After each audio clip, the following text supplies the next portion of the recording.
Good evening, ladies and gentlemen. The question was asked about small business. They're the backbone of the nation. They are not being supported. Two major parties prefer big business, and everything rolls to them, and we just get what's at the end of the Holy Grail.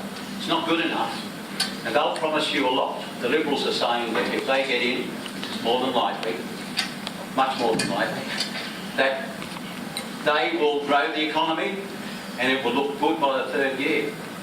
But what's going to happen in the interim? What's going to happen in the interim? So what I suggest to you is the Katter Party has a proposal to revamp the old red scheme, and that is that we take the people on unemployment benefits who are willing to work, and that's the operative word, who are willing to work, and appoint them to firms that are willing to play that part of the scheme. The dole money will be paid directly to the employer as a subsidy.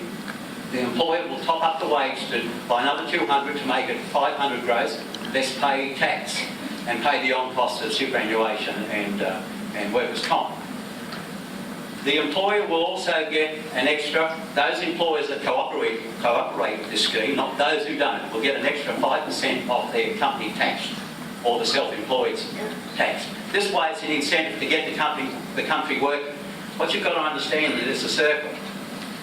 And it's very easy to get outside the circle, and that's what government has done. They've really forgotten the people down the bottom end of the chain. They'll take all the glory and the credit, but they don't do anything much really to help us. We're left on our own. There's talk that one of the things that for small business, the greatest problem with you is the red tape. Certainly red tape is an issue, and the thing that people point out the most is the business of filling out the VAT return. Well, as it stands, most people elect to do it quarterly.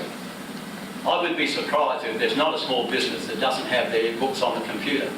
And it's not really hard to do a VAT return. You've got your expenses and you've got your income. And it's the difference between the two, with a few exceptions, is what you pay or what you get back as a refund. It's not that hard.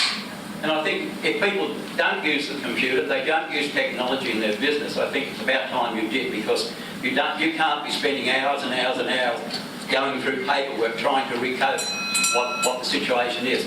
So again, I stress, ladies and gentlemen, the most important issue of the day is small business, the biggest employer in the country, getting the least help.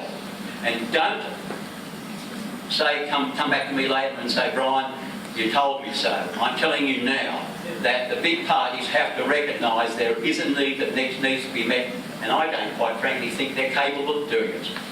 Thank you.